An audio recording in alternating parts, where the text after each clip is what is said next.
My beloved daughter stood frozen, watching her boyfriend chase me out of my own house on a rainy night, only to later come back crying to me when she discovered the truth about that terrible man. "I'm sorry, Mom. I'm so sorry." Isabella's sobs were cut short by the cruel bang as the oak door slammed shut. I stood alone in the rain, staring at the door that had just swallowed my daughter whole. Right in front of my shoes, my husband's leather-bound diary lay there, beginning to soak up the cold drops. Everything had just happened a few minutes ago. I had arrived after receiving the legal notice that morning. Marco was the one who greeted me, his voice smooth but condescending. "Alara, I think you've received the notice," he said, his hand still on Isabella's shoulder as a show of power. "The temporary right to use this house has been transferred." I didn't answer him.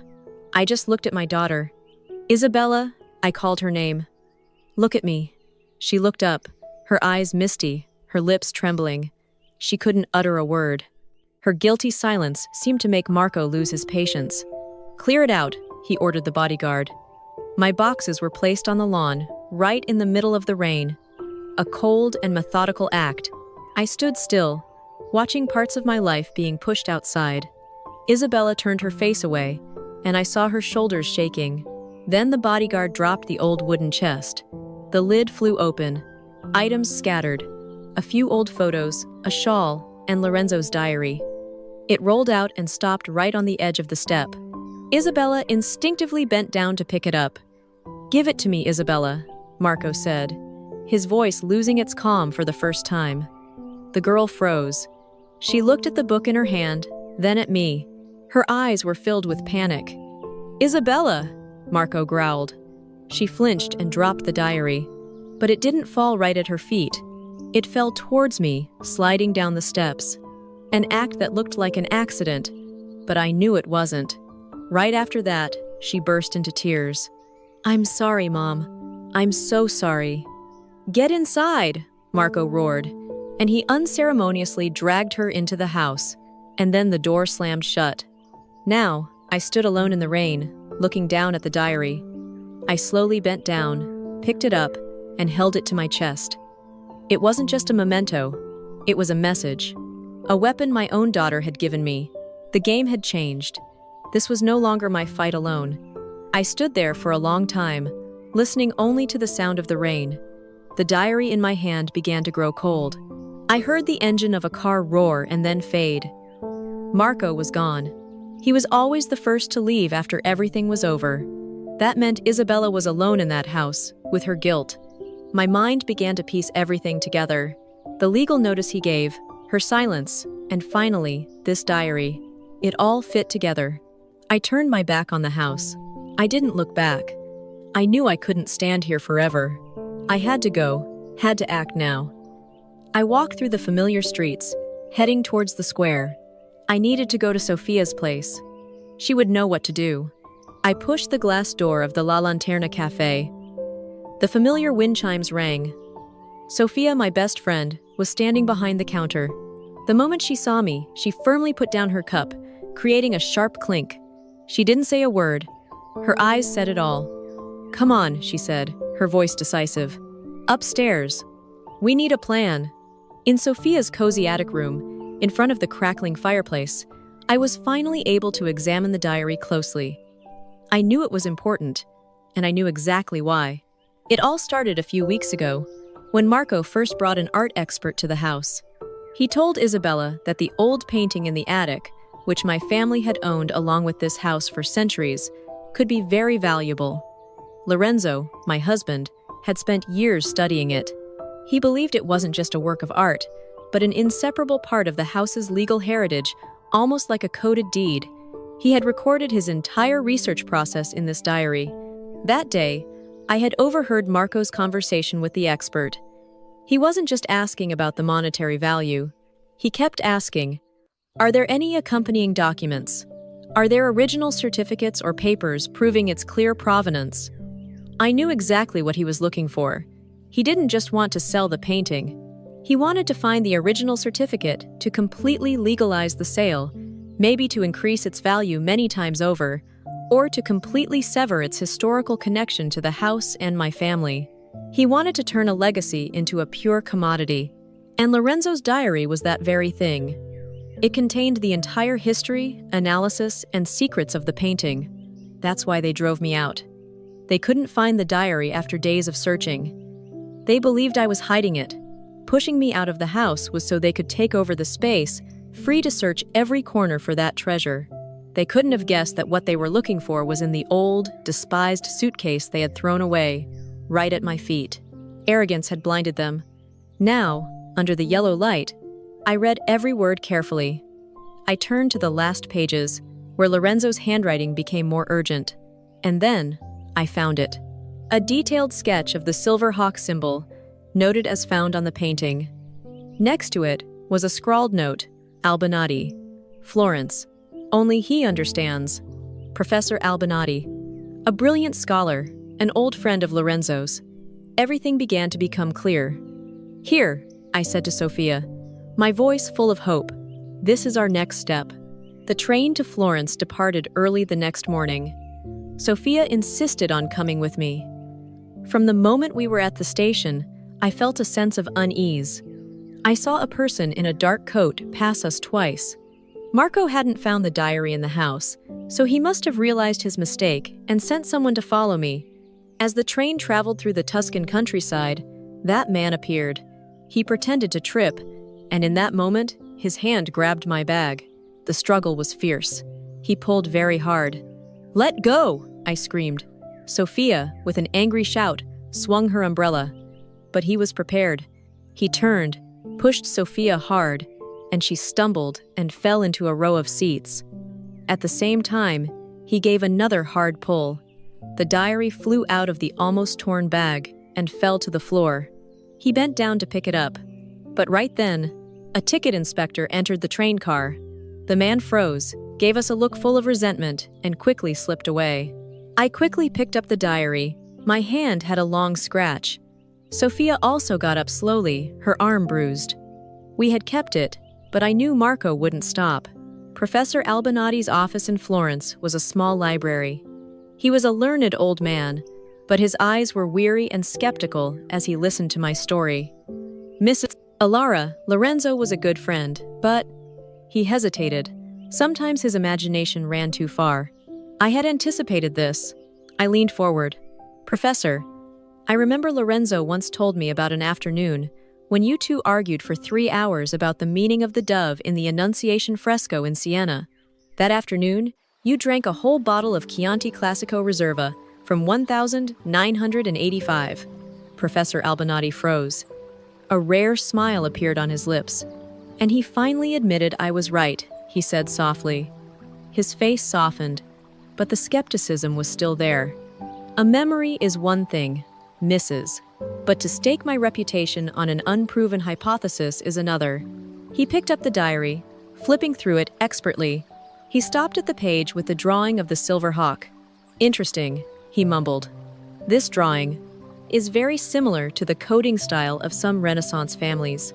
He stood up, promising nothing, just saying, "Let me check my archives." He walked to a bookshelf, using a small wooden ladder to take down a thick, leather-bound book. He put on white gloves, carefully turned the old pages, and used a magnifying glass to examine the small annotations. Time passed in silence. Finally, he stopped at a page. He didn't cry out in triumph. He just stared at the page for a long time. Then he looked up at me, his eyes now full of seriousness. Professor Albinati pushed the book towards me. On the yellowed page, there was a short passage describing the property coding style of the Orsini family. And next to it, a small drawing, a symbol that looked like a bird in flight, the details blurred by time.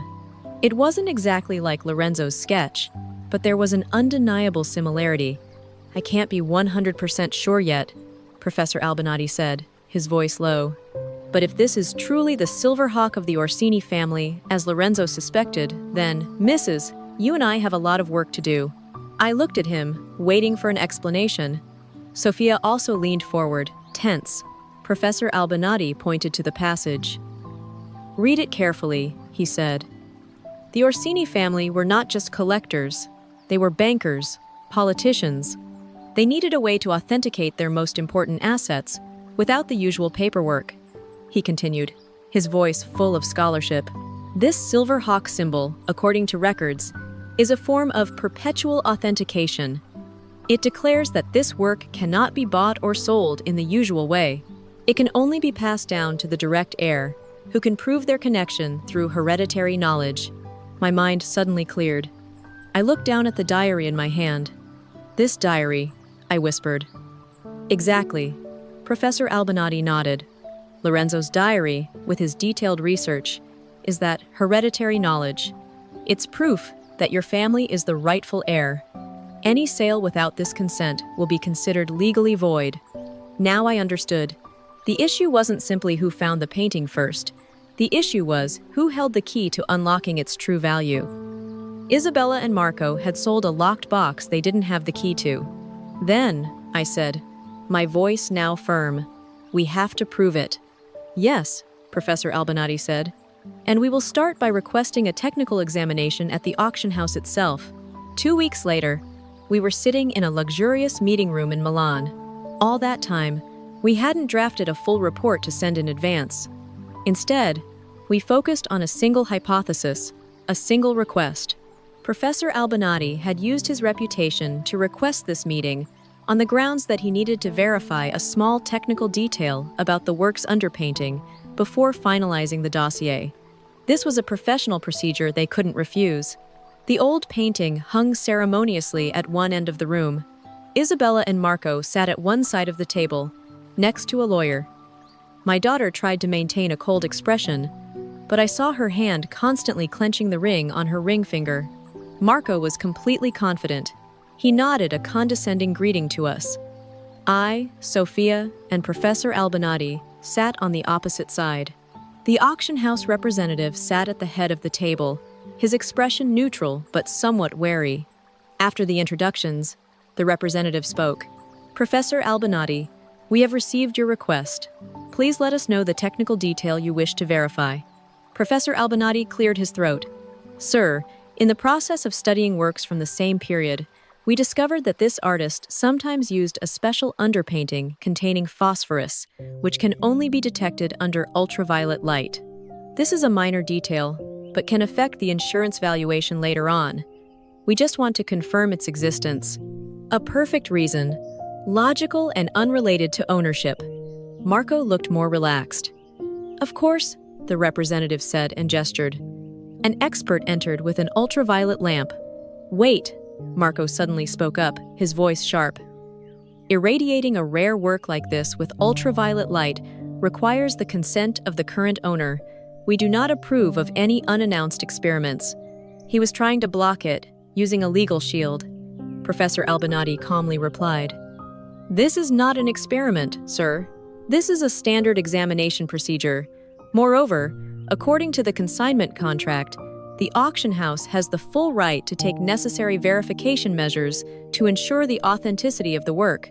The representative nodded. "The professor is right. Please proceed." Marco was speechless. He couldn't refute the auction house's own procedure. The room darkened. A magical purple-blue light slowly swept across the surface of the painting. Isabella held her breath, her hands clenched white. The light swept past, and nothing special happened. Marco's face began to relax. He was about to smirk.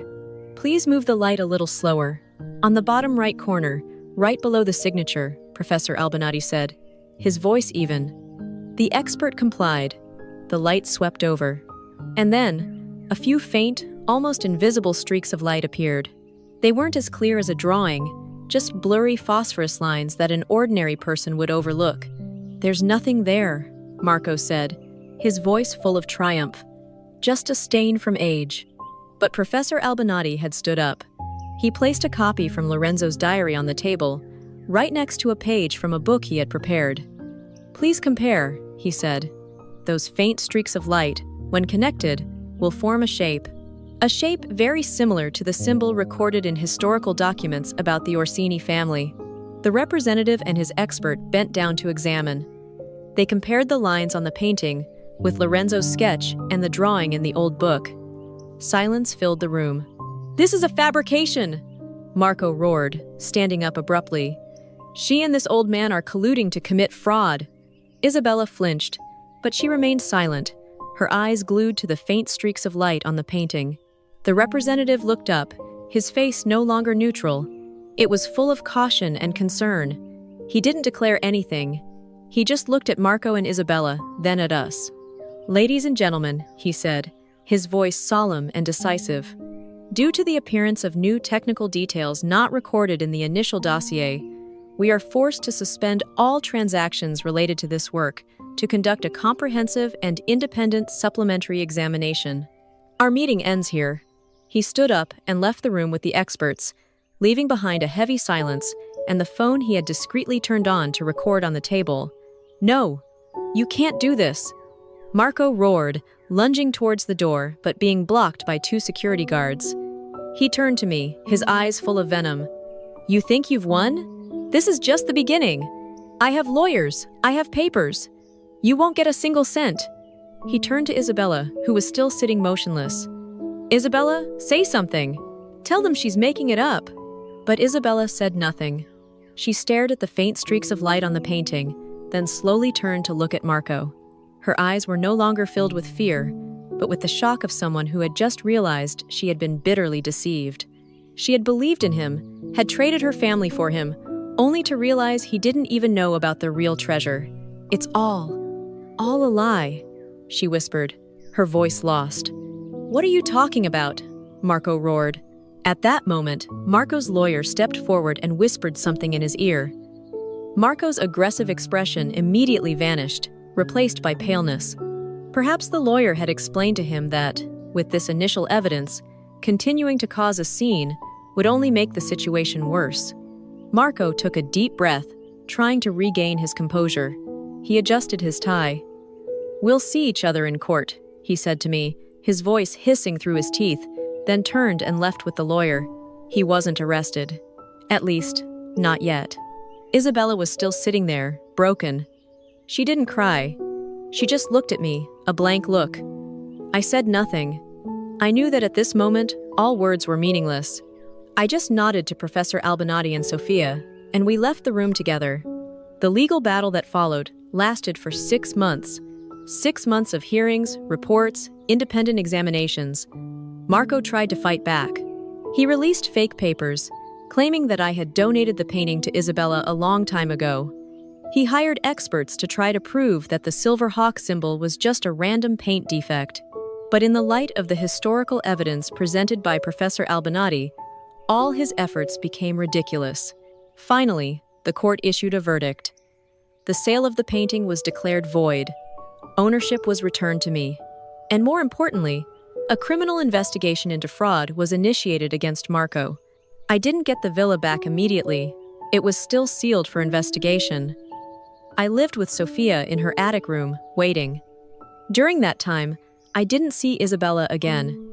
I heard she had moved out of the luxury apartment Marco had rented for her, lived somewhere cheaper, and started working at a small art gallery. She was trying to get back on her feet on her own. One autumn afternoon, Sophia handed me a letter. There was no sender's name. I recognized Isabella's handwriting. Inside, there was only a small piece of paper, written hastily. "I have given my statement to the police, the whole truth." And underneath was a key. I didn't know what it opened. It took another 2 months for me to be able to return home. The house was cold and dusty, but it was mine again. The painting was rehung in its old place, carefully protected. I sat down at Lorenzo's writing desk. I didn't open his diary to write in it. I took out a blank notebook of my own. I didn't want to say high-sounding philosophical words about heritage. I just wanted to record what had happened, as truthfully as possible.